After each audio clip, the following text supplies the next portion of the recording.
तक पढ़ाई चलती है। बाहर बाकी तो सब हमें बाहर जाना। आवास योजना मिली है 30,000 में लेंटर पे घर पहुंचता है। कि जो हमें ये सरकार की तरफ से लाभ मिल रहा है, मैं यही कह रहा हूँ, इसमें कुछ होता नहीं है, पूरा कुछ बनता भी नहीं है।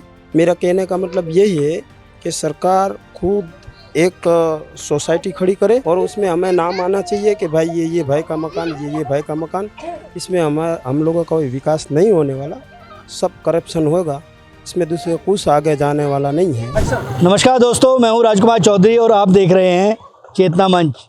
केम छो गुजरात के इस एपिसोड में हम आपको एक ऐसे गांव से मिलवाएंगे जो गांव गुजरात में है, लेकिन यहाँ गुजरात मॉडल जैसी कोई व्यवस्था नहीं दिखी। इसको मिनी पाकिस्तान के तौर पे भी माना जाता है।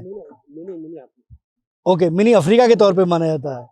हमें कुछ लोग पाकिस्तान बताए थे, लेकिन अच्छी बात है, आपने मुझे राइट किया, मिनी अफ्रीका के तौर पे माना जाता है। अच्छा, कितनी पॉपुलेशन है यहाँ की? तकरीबन 4,000। और जरा इसका विकास गांव में क्या क्या डेवलपमेंट है, क्या क्या काम हो रहा है गांव में? वो तो आपके सामने ही है सर, आप देख लीजिए। तो क्या फिर भी यहाँ पे कितनी पॉपुलेशन है, क्या मतलब सरकारी योजना जो है, उन सरकारी योजनाओं का लाभ किस तरीके से आप लोगों को मिलता है?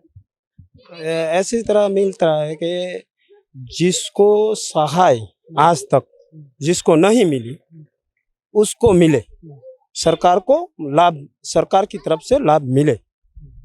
पर यहाँ ऐसा हो जाता है, जिसको मिलता है उसको ही दिया जाता है।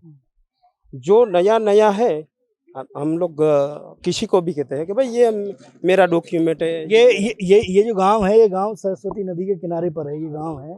अच्छा, और गांव में पॉपुलेशन क्या है, मतलब बच्चे पढ़ने कहाँ जाते हैं? एक तो शायद बाहर स्कूल है ये।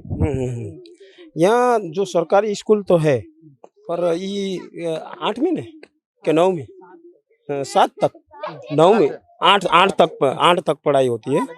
8 तक है, 8 तक पढ़ाई चलती है।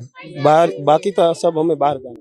जो घर का मिलता है ना सरकारी, जैसे कि यहाँ पे अभी ये घर का काम चल रहा है, तो प्रधानमंत्री आवास योजना का लाभ, तो ये अभी इनका नाम पास हुआ है, तो आओ इनसे बात करते हैं, पूछते हैं, आ जाओ। एक प्रधानमंत्री आवास योजना के तहत जो योजना है, ऐसा नहीं है कि विकास का काम हो नहीं रहा है।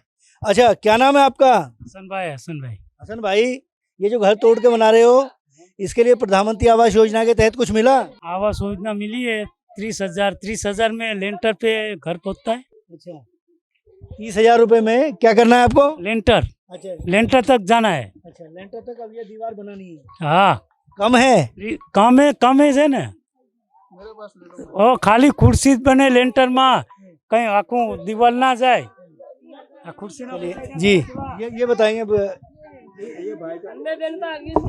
ये भाई का ये कहना है कि अगर 30,000 सरकार ने सहाय दी है, तो इनका भाई का कहने का है कि 30,000 में लेंटर तक पहुंच जाएगा, काम बच जाएगा। एक पत्थर कितने का आता है? 50 रुपये का आता है। कैसे ये एक पत्थर 50 रुपए का है? 54 रुपया, 53, 54 54। 54 रुपये का एक पत्थर। जी, बताइए। जैसे कि इन लोगों को अभी 30,000 का सरकार की तरफ से 30,000 दिया गया है, तो 30,000 उनको मिला है, 30,000 का उनको पास हुआ है, तो 30,000 में से वो लोग पहले 5,000 उधर ही उनका काट लेंगे, उसके बाद उनको जो बचा होगा 25,000 देंगे।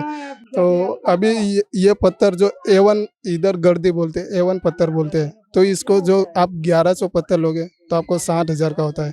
तो अभी उनमें 30,000 दिया गया है, उसमें से 25,000 ही मिला होगा, 5,000 तो उन्होंने काट लिया है।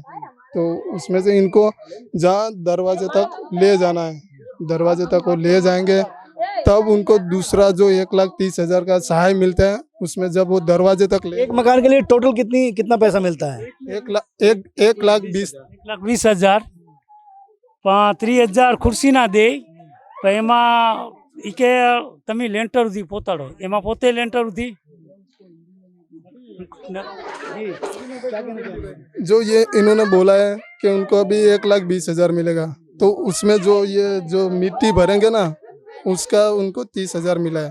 तो अभी उसमें उनको यहाँ तक ले जाना है, जो यहाँ 7 तक ले जाएंगे, उसके बाद जो उनका बचा पैसा है। तो ये नियम भी है कि पहले दीवार खड़ी होगी, उसके बाद लेंटर डलेगा, लेकिन सरकारी योजनाओं का लाभ लोगों को किस तरीके से मिलता है और गुजरात में भी वो किस तरीके से मिल रहा है। पूर्व प्रधानमंत्री राजीव गांधी कहते थे कि ऊपर से यदि 1 रुपया चलता है तो नीचे तक इतने से पैसे पहुंचते हैं। तो शायद गुजरात में भी वो व्यवस्था दिखाई दे रही है। और एक पड़ाव की तरफ आगे बढ़ते हैं। इस गांव में लोग स्वावलंबी हैं, लोग अपना काम कर रहे हैं। एक छोटी सी दुकान है, ये बच्चा है, इस बच्चे की इस समय पढ़ने की उम्र है, इस समय पढ़ना चाहिए, लेकिन अपने रोजगार के लिए बेटा पढ़ते नहीं हो क्या? नहीं पढ़ना नहीं चाहते हैं? नहीं, अच्छा, बड़े होके क्या बनोगे? बड़े के बनेंगे जो बना होगा। अभी ये देखो, मैंने आपको बोला ये धमाल डांस का कल्चर करते हैं। ऐसा ढोल होता है देसी, वो वाला ढोल है, वो लोग 6 बजे लेके जाते हैं। यहाँ पे ऐसे बहुत सारे लड़के युवान, जैसे उन लोगों ने भी फौज की भर्ती का बहुत प्रयास किया, लेकिन किसी का हाथ पैर में एक्सीडेंट होने के कारण नहीं हो पाए। अभी जैसे अब उसके पापा की क्या परिस्थिति हो गई, उस हिसाब से। सही बात है, बिल्कुल अपने घर की परिस्थितियां होती हैं और परिस्थितियों के अनुरूप ही व्यक्ति चलता है। एक और भाई हैं यहाँ पे, उनसे पूछते हैं। मैं क्या कह रहा हूँ कि जो हमें ये सरकार की तरफ से लाभ मिल रहा है, मैं यही कह रहा हूँ, इसमें कुछ होता नहीं है, पूरा कुछ बनता भी नहीं है। मेरा कहने का मतलब यही है कि सरकार खुद एक सोसाइटी खड़ी करे, और उसमें हमें नाम आना चाहिए कि भाई ये भाई का मकान, ये भाई का मकान। इसमें हम लोगों का कोई विकास नहीं होने वाला, सब करप्शन होगा। इसमें दूसरे कुछ आगे जाने वाला नहीं है। हमें सोसाइटी एक खड़ी कर दे, उसमें नाम दे दे, हमारा नाम आ जाए सबका। आपके यहाँ में ग्राम पंचायत नहीं है? यहाँ पे सब कुछ है, वहीं सब कुछ, सब में करप्शन होता है। कोई का नाम आने देना है, कोई का नाम नहीं आने देना। देखिए, लोगों का भरोसा नहीं है और भ्रष्टाचार जो है वो अपनी चरम सीमा तक है। इसलिए लोगों का व्यक्तिगत मानना ये है कि जो पैसा प्रधानमंत्री नरेंद्र मोदी सीधे दावा करते हैं कि सीधे अकाउंट में पैसा पहुंच रहा है, लेकिन यहाँ आकर अगर देखा और जो व्यक्ति हैं जिनसे बात की, उन्होंने बिल्कुल स्पष्ट तौर पर कहा कि अभी भी पैसा कहीं ना कहीं रुक रहा है। अकाउंट में तो देते हैं, अकाउंट में देते हैं, मगर फिर भी निकाल के भी देना पड़ता है, क्योंकि भाई दूसरी बार दूसरा हफ्ता लेना जाएगा तो ऐसा बोलेगा कि अभी तुम्हारा हफ्ता नहीं आएगा, क्योंकि देना ही पड़ता है करप्शन वालों को। पहली किस्त के बाद दूसरी किस्त पे देना ही पड़ता है, तो दूसरा हफ्ता डालेगा। करप्शन तो होता है, ये डायरेक्ट अकाउंट में डाला, वहीं से निकाल के देना पड़ता है। भाई मेरा दूसरा हफ्ता गाएगा, पास कर देना, तुरंत पास कर देना, वो भी सारा दे देता है। चलो तुम्हारा, हम साउथ अफ्रीका नहीं बल्कि हम गुजरात में हैं। कैमरा पर्सन शिव के साथ राजकुमार चौधरी, चेतना मंच, गुजरात।